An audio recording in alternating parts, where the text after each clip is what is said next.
नमस्कार, news one India देख रहे हैं आप। मैं हूं आपके साथ पूजा अग्रवाल। 22 अप्रैल मंगलवार का दिन पहलगाम में हुए आतंकी हमले ने पूरे देश को झकझोर कर रख दिया। हमले की जिम्मेदारी भले ही एक आतंकी संगठन ने ली हो, लेकिन इसके पीछे पाकिस्तान की शह के आरोप एक बार फिर से तूल पकड़ने लगे हैं। और इसी पृष्ठभूमि में केंद्र की मोदी सरकार ने 23 अप्रैल यानी कि कल एक के बाद एक 5 बड़े फैसले लेकर पाकिस्तान को सीधी चेतावनी दे दी है।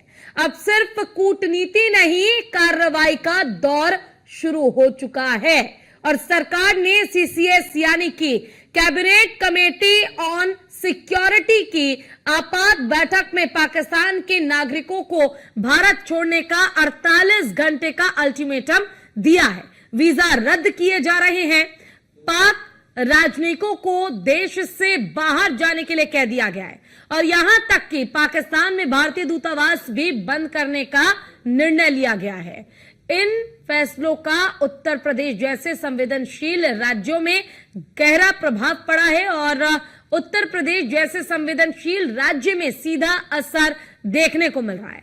खासकर मेरठ, मुजफ्फरनगर, मुरादाबाद, बरेली, संभाल, अलीगढ़ और लखनऊ जैसे मुस्लिम बहुल इलाके में प्रशासन अतिरिक्त सतर्कता बरत रही है। खुफिया एजेंसी चौकन्नी हो चुकी हैं और सुरक्षा बलों को तैनात किया जा चुका है।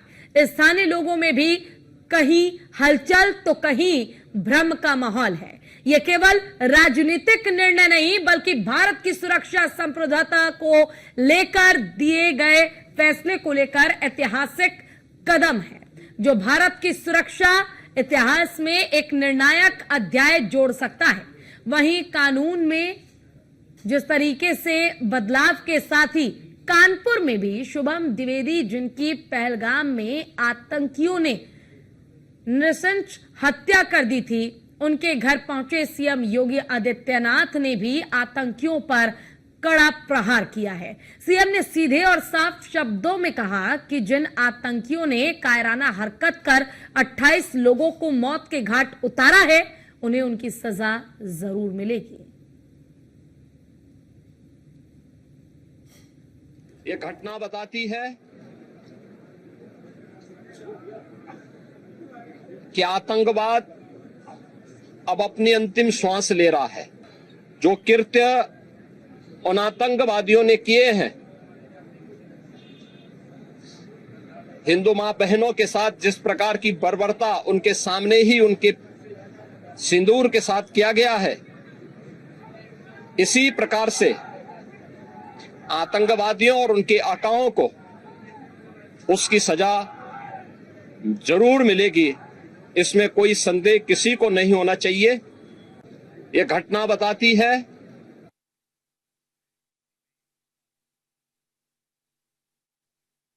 कि 5 बड़े ऐलान किए गए हैं प्रधानमंत्री नरेंद्र मोदी की ओर से सीसीएस की बैठक में, जिसमें साफ तौर पर कह दिया गया है कि जितने भी पाकिस्तानी भारत में हैं वो 48 घंटे में वापस अपने मुल्क चले जाएं।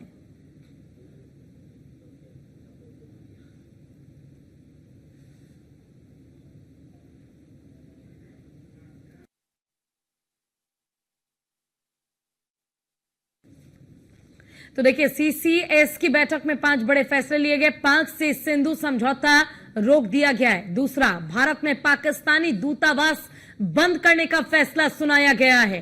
तीसरा, आपको बता दें, पाकिस्तानियों का वीजा रद्द कर दिया गया, यानी अब कोई भी पाकिस्तानी भारत नहीं आ पाएगा। अटारी चेक पोस्ट को भी बंद करने का ऐलान हो चुका है और साथ ही पाकिस्तानी राजनयिकों को 48 घंटे में भारत छोड़ने का आदेश दे दिया गया है। यानी जितने भी पाकिस्तानी अब तक भारत में हैं, उन्हें साफ कहा गया है कि 48 घंटे का समय आपके पास है, आप भारत छोड़कर अपने मुल्क वापस चले जाइए।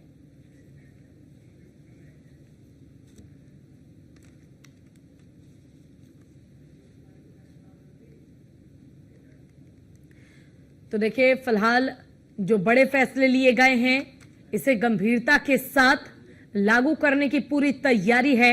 इसके अलावा जो आतंकी हमला हुआ, जिस तरीके से चुन चुन कर हिंदुओं को मारा गया, इन सब के बीच बड़ा फैसला यह लिया गया है कि आतंकवाद पर घात और जल्द ही मुंह तोड़ जवाब भारत इन पाकिस्तानियों को, इन आतंकियों को देगा।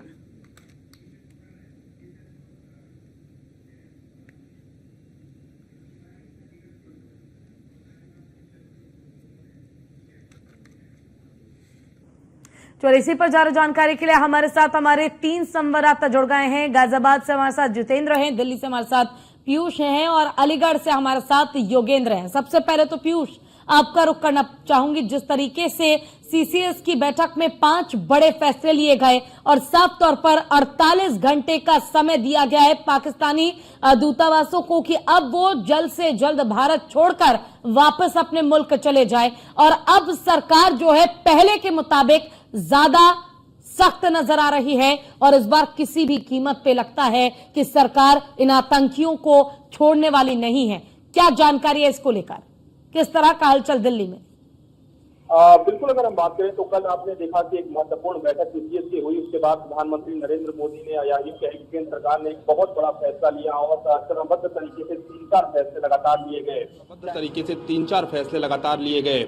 चाहे वो सिंधु संधि को रद्द करने की बात करें या फिर एसवीएस वीजा पर जो पाकिस्तानी नागरिक यहाँ पर रह रहे हैं, या फिर सार्क वीजा पर जो पाकिस्तानी नागरिक यहाँ पर आना चाहते हैं उन पर रोक लगी और 48 घंटे के अंदर ऐसे लोगों को कहा गया कि वो भारत छोड़ दें।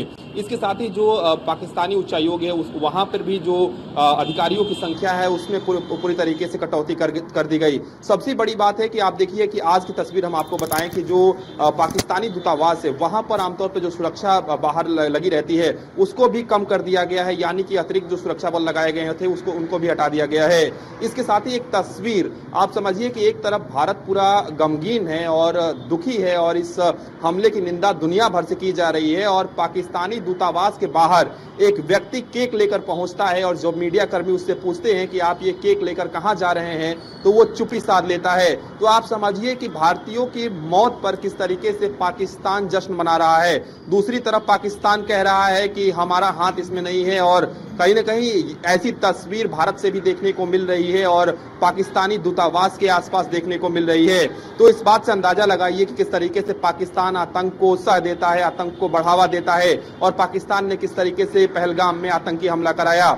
आज की अगर हम बात करें तो आज जगह जगह पर प्रोटेस्ट भी हो रहे हैं। भारतीय जनता पार्टी दिल्ली प्रदेश इकाई की अगर हम बात करें तो उनकी ओर से एक बड़ा प्रोटेस्ट अभी भी चल रहा है दिल्ली में, और तमाम जो लोग हैं वो मांग कर रहे हैं कि अगर धर्म देखकर हमें मारा जाएगा तो कहीं ना कहीं हम कहां सुरक्षित होंगे, और ऐसे में पाकिस्तान सहित उन आतंकियों पर भी कार्रवाई होनी चाहिए और जो भी आतंकी जम्मू कश्मीर में बचे हुए हैं उनका सफाया हो। इसके साथ ही आज एक सर्वदलीय बैठक भी करीब शाम 6 बजे के आसपास बुलाई गई है और संसद भवन के अंदर ये बैठक होगी। आमतौर पर जब देश में इस तरीके की घटना होती है और जब सर्वदलीय बैठक बुलाई जाती है तो इसके कई मायने निकाले जाते हैं। एक वीडियो काफी ज्यादा सोशल मीडिया पे वायरल हो रहा है, जो पाकिस्तानी दूतावास है उसके बाहर एक शख्स को देखा जा सकता है जो केक लेकर पहुंच रहा है, और वेशभूषा जो है वो भी थोड़ा अटपटा सा लग रहा है इस शख्स का। तो इसको लेकर भी जानकारी आपने साझा की, तो क्या इस शख्स ने कहा है मीडिया के सामने, क्या बताया, हाथ में क्या है, क्या केक है, केक किस खुशी में है या किस कारण से लेकर जाया जा रहा है, कुछ ऐसा अपडेट मिल पाया है? ओकेजन क्या है? 28 लोग मरे, थोड़ा सा बताइए ना, दुख है इस बात का। What is this? आप कहाँ से आए हैं? आप बता दीजिए सर, कहाँ से हैं आप? दुख है इस बात का। High commissioner, Where are you from, sir? Occasion क्या है? 28 लोग मरे, थोड़ा सा बताइए ना, दुख है इस बात का। What is this? आप कहाँ से आए हैं? Where are you from, sir? आप बता दीजिए सर, कहाँ से हैं आप? दुख है इस बात का।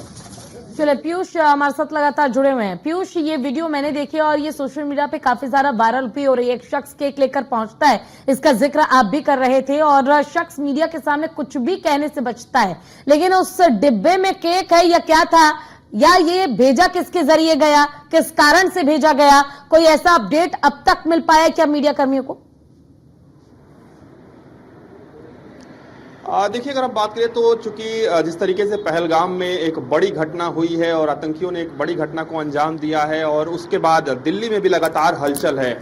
आमतौर पे जब भी इस तरीके की घटना होती है तो जो संबंधित देश का दूतावास होता है वहां पर मीडिया का जमावड़ा होता है और उसी के तहत आज भी मीडिया का जमावड़ा वहां पर था, क्योंकि तमाम जो अधिकारी हैं पाकिस्तानी दूतावास के, उनको पाकिस्तान जाना है। इसके साथ ही उसको कवर करने के लिए तमाम जो मीडिया कर्मी है वो वहां पर मौजूद थे। इस बीच एक व्यक्ति आता है, उसके हाथ में एक डब्बा होता है और आमतौर पर ऐसा जो डब्बा होता है वो केक वाला डब्बा होता है। हालांकि अंदर केक था, क्या था वो तो व्यक्ति बताता, लेकिन जिस तरीके से इस व्यक्ति की हरकत रही, जिस तरीके से आमतौर पे अगर किसी से कोई सवाल पूछा जा रहा है तो निश्चित रूप से अगर कोई उसके अंदर कमियां नहीं है, कोई खामी नहीं है, तो उसे बात अपनी रखनी चाहिए थी कि उस डब्बे में क्या था, लेकिन वो संभवतः केक ही था।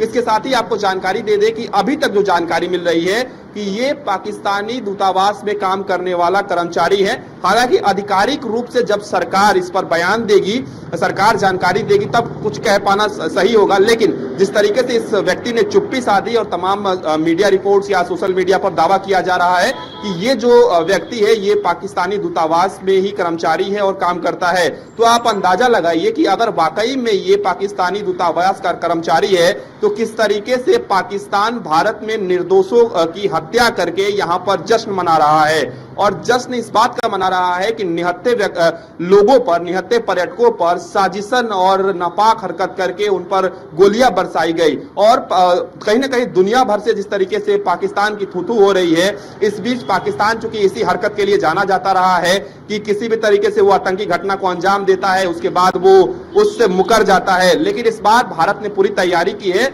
या तो आर या तो पार, और यही कारण है कि जो कल 4 से 5 महत्वपूर्ण फैसले लिए गए, ये फैसले लेना भारत के लिए कोई आसान नहीं था, लेकिन भारत ने एक मजबूत इच्छा शक्ति दिखाई है, दुनिया को दिखाया है कि अगर भारत की धरती पर किसी ने खून बहाने पीयूष दोबारा आऊंगे आपके पास, लेकिन इसी बीच जिस तरीके से सीसीएस की बैठक में पासपोर्ट रद्द करने के निर्देश दिए गए हैं, इसको लेकर अलीगढ़ से प्रतिक्रिया जो है अधिकारियों की वो भी सामने आई। जरा एक बार सुनिए कि डीएम जो है अलीगढ़ के, उन्होंने क्या कुछ कहा। होता है तो वीजा रद्द करने की कार्रवाई हो जाएगी, उसके बाद फिर जो सरकार के निर्देश प्राप्त होंगे उसके अनुसार से काम किया जाएगा। यहाँ पे लगभग 57 लोग हैं, जिसमें 17 को शायद वीजा देने के लिए उन्होंने अप्लाई भी किया है। इसके बारे में तो स्पष्ट नहीं जानकारी है, लेकिन जैसा जैसा निर्देश प्राप्त होगा वैसी कार्रवाई होगी। तो वीजा देने का काम जो होता है विदेश मंत्रालय का होता है, तो वीजा रद्द करने की कार्रवाई हो जाएगी, उसके बाद फिर जो सरकार के निर्देश प्राप्त होंगे उसके अनुसार से काम किया जाएगा। यहाँ पे लगभग 57 लोग हैं, जिसमें 17। चलिए, योगेंद्र हमारे संवाददाता लगातार जुड़े हुए हैं। योगेंद्र, देखिए वीजा रद्द करने का जिक्र किया जा रहा है और इस पर प्रतिक्रिया ये भी सामने आई है कि वीजा वाकई में रद्द किया जाएगा।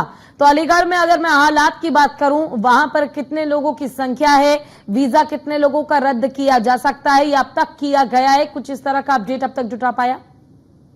देखिए, जो 57 लोग हैं वो तो रजिस्टर्ड है, इनको पता है कि ये वीजा पर आए हुए हैं और उनके वीजा इनको पता है, इनके जो भी कार्रवाई होगी उनके खिलाफ होगी। कुछ की शादी हुई, कुछ की शादी आने के बाद वो यहाँ पर रह गए, कुछ 20-20 साल से रह रहे, कुछ 30-30 साल से रह रहे। उसमें 17 लोगों ने शायद अप्लाई भी किया है, जिसमें जो 4 हिंदू थे उनको शायद वीजा मिल भी गया है। लेकिन अभी भी इसके अलावा भी यहाँ पे बहुत से लोग ऐसे निकलेंगे जो पाकिस्तानी हैं, जो यहाँ के आसपास शिक्षा पा करके फंस गए, चाहे किसी तरीके से एंट्री कर दी, तो ऐसे बहुत लोग निकलेंगे जब यहाँ पर गहनता से जांच होगी। क्योंकि ये अपने आप में अलीगढ़ जो एक पूरा विस्फोटक चीज है, चाहे वो जो गैर कानूनी तरीके से पाकिस्तानी जो यहाँ पे आते हैं, या गैर कानूनी तरीके से बगैर वीजा के रहने वालों के लिए, ये 57 तो वो संख्या है जो कि रजिस्टर्ड है। इसके अलावा अब डीएम ने कहा कि क्योंकि जो वीजा बनाता है वो विदेश विभाग बनाता है और वहीं से सब चीजें आती है, तो अब हमें जैसे निर्देश प्राप्त होंगे हम उसके हिसाब से कार्रवाई करेंगे। अब अगर जांच करवाते हैं तो जांच करवाएंगे। ठीक है, हमारे साथ जितेंद्र जुड़े हुए हैं, हमारे संवाददाता गाजियाबाद से, उनका भी रुख करे थे। एक बार उनसे भी जान लेते हैं गाजियाबाद में क्या हालात है, क्योंकि आतंकी हमले के बाद हम देख रहे हैं कि पूरा भारत, खासकर उत्तर प्रदेश हाई अलर्ट पर है। गाजियाबाद में क्या हालात है? जी बिल्कुल, देखिए अगर गाजियाबाद की बात करते हैं तो गाजियाबाद में इस पूरी घटना के बाद से लोगों में गुस्सा का उबाला और लगातार पाकिस्तान विरोधी नारे भी लग रहे हैं। ऐसे में गाजियाबाद में जो रिपोर्ट निकल कर सामने आई है उसमें ये चीज साफ हुई है कि गाजियाबाद में 2 पाकिस्तानी शॉर्ट टर्म वीजा के तहत यहाँ पर रह रहे थे, जिसके बाद उन पर लगातार कार्रवाई की बात की जा रही है और अब उनको अंदाजा लगाया जा रहा है कि आज शाम होते होते उन दोनों पाकिस्तानियों को वापस पाकिस्तान भेज दिया जाएगा। तो इस तरह की घटना हुई है। ऐसे में इस तरह सोच के विजय के साथ जो गाजियाबाद में रह रहे थे उनको लेकर कड़े निर्देश दिए गए और जांच कराई गई। जांच कराने के बाद एक चीज सामने आई है कि गाजियाबाद में दो ऐसे पाकिस्तानी युवक रह रहे हैं जो यहाँ पर पढ़ाई कर रहे हैं, लेकिन अब तत्काल प्रभाव से उनके वापस पाकिस्तान भेजा जा रहा है, जो कि साफ तौर पर ऐसा करना भी चाहिए और यही काम गाजियाबाद में देखने को मिल रहा है। बिल्कुल देखिए, और जिस तरीके से लगातार हम देख रहे हैं कि आदेश का अब पालन किया जा रहा है और खुद अभी प्रधानमंत्री नरेंद्र मोदी ने संबोधित करते हुए कहा था कि अब पाकिस्तान और आतंकियों का वो हश्र होगा जिसकी कल्पना उन्होंने कभी नहीं की होगी। एक बार फिर से पीयूष का रुख करना चाहूंगी। पीयूष, देखिए जिस तरीके से हम देख पा रहे हैं अब अलग अलग राज्यों से, जिलों से ऐसे लोग हैं जिनके अब वीजा को जो है वो रद्द किया जा रहा है और रद्द करने के साथ ही 48 घंटे का जो समय दिया गया है हमारे भारत को छोड़ने का, उसका भी पूरा पालन किया जा रहा है और अधिकारी भी सख्त रुख अपना रहे हैं इसको लेकर। बिल्कुल, अगर हम बात करें तो एक तरफ आप यानी कि पाकिस्तान जो है वो आतंक फैलाएगा और दूसरी तरफ पाकिस्तानी लोगों को यहाँ पर शरण दी जाएगी, ये दोनों चीजें नहीं चल सकती है। और प्रधानमंत्री नरेंद्र मोदी और भारत सरकार इस बात को बखूबी जानती है कि किस तरीके से पाकिस्तानी आतंकियों का भी इलाज करना है और पाकिस्तान को भी किस तरीके से सबक सिखाना है। और यही कारण है कि कल जो महत्वपूर्ण फैसले लिए गए, आप समझिए कि सिंधु संधि से रद्द होने से किस तरीके से पाकिस्तान को नुकसान होगा। पाकिस्तान बूंद बूंद को तरसेगा ही, लेकिन जो कृषि योग्य ज्यादातर जो भूमि है जिस पर पाकिस्तान निर्भर है, वहां पर अगर पानी नहीं पहुंचेगा तो आप समझिए कि जिस पाकिस्तान में आटे की कीमत आसमान छू रही थी, लोग आटा नहीं खरीद पा रहे थे, अब पानी अगर रुकेगा, अगर खेती नहीं होगी तो पाकिस्तान भुखमरी की कगार पर और भी आ जाएगा। तो पूरी तरीके से पाकिस्तान की आर्थिक रूप से ही कमर टूटेगी। और रही बात आतंक के सफाए की, तो भारत इसमें सक्षम है, चाहे वो सर्जिकल स्ट्राइक की बात करें या फिर एयर स्ट्राइक की बात करें। और बहुत बड़ी बात नहीं है कि पीओके की तरफ भी भारत का जो रुख है वो होने वाला है या संभवतः हो सकता है या ये भी हो सकता है। आमतौर पे ऐसा देखा गया है कि पहली बार आप देखिए कि जब पाकिस्तान ने कायराना हरकत की और जब सर्जिकल स्ट्राइक हुई, उसके बाद जिस तरीके से फिर से पाकिस्तान ने कायराना हरकत की, तो पाकिस्तान को लगा कि एक बार फिर से भारतीय जो सुरक्षा एजेंसियां है जो या भारत सरकार जो है वो फिर से सर्जिकल स्ट्राइक करेगी और बॉर्डर्स पर फोर्स तैनात कर दिए गए। और जहां पर भारतीय सुरक्षा एजेंसियों ने या सुरक्षा बलों ने ऑपरेशन किया था वहां पर फोर्सेस तैनात कर दिए गए, टैंक लगा दिए गए। लेकिन दूसरी बार जो है वो भारत ने एयर स्ट्राइक कर दिया। अभी भी पाकिस्तान किसी और चीज को लेकर तैयारी कर रहा होगा और भारत ऐसी कार्रवाई करेगा कि पाकिस्तान को भनक भी नहीं लगेगी। और यही कारण है कि चाहे वो सीसीएस की बैठक की बात करें या तीनों सेना प्रमुखों के साथ जो एनएसए हैं, अजीत डोभाल और जो विदेश मंत्री हैं, उनकी जो बैठक हुई है, इसके साथ ही आप समझिए कि भारत अगर इस मूड में है आर या पार के, यही कारण है कि तीनों ही सेनाओं को अलर्ट पर रखा गया है। और पाकिस्तान भी इस बात को बखूबी जानता है और भांप गया है पाकिस्तान। और यही कारण है कि पाकिस्तान ने कराची से करीब 18 जो जेट हैं वो बॉर्डर की तरफ भेजे हैं और तमाम जो गतिविधियां हैं वो बॉर्डर पर पाकिस्तान में चल रही हैं। यानी कि पाकिस्तान पूरी तरीके से डरा हुआ है, खौफ में है और कहीं ना कहीं भारत आज नहीं तो कुछ घंटों बाद, कुछ दिनों बाद, लेकिन कार्रवाई तो भारत कड़ी करने जा रहा है, इसमें कोई दो राय नहीं है। और पाकिस्तान जो है, पाकिस्तान के पास आप समझिए कि गिड़गिड़ाने के लिए भी कुछ नहीं बचा है, क्योंकि अमेरिका भारत के साथ है, तमाम जो देश, इजराइल भारत के साथ है, इसके साथ ही दुनिया के तमाम जो देश है उनके जो राष्ट्राध्यक्ष है लगातार प्रधानमंत्री को फोन कर रहे हैं। वो कह रहे हैं कि भारत के साथ वो देश खड़े हैं। तो ऐसे में अब पाकिस्तान दुनिया के पटल पर भी गिड़गिड़ाएगा तो किससे गिड़गिड़ाएगा? ऐसे में भारत के पास एक बहुत बड़ा मौका है कि भारत आतंक का सफाया करे और खासतौर पर उन इलाकों से आतंक का सफाया करे जहां से ये घुसपैठ कराते हैं। और भारत ने पूरी तैयारी लगभग कर ली है। अब चूंकि राष्ट्रीय सुरक्षा का मामला है, अंदरूनी तौर पे किस तरीके से कार्रवाई होगी, क्या कुछ रणनीति होगी, लेकिन एक बात स्पष्ट है कि भारत ने कमर तोड़नी शुरू कर दी है। कल जो फैसले लिए गए वो इसी दिशा में एक कदम था। भारत ने पूरी तैयारी कर ली है और इनका इंतजाम क्या करना है इसका प्रबंध भी सरकार ने कर लिया है। और धीरे धीरे अब जब सब फैसले अमल में आएंगे तो तो इन पाकिस्तानियों को, इन आतंकियों को खुद समझ में आएगा कि आखिर इन्होंने मौत का रास्ता खुद चुना है। फिलहाल आप तीनों का बहुत बहुत शुक्रिया इस तमाम जानकारी और अपडेट के लिए। फिलहाल के लिए इस बुलेटिन में बस इतना ही। खबरों का सिलसिला लगातार जारी है, कहीं मत जाइए, देखते रहिए न्यूज़ 1 इंडिया। नमस्कार।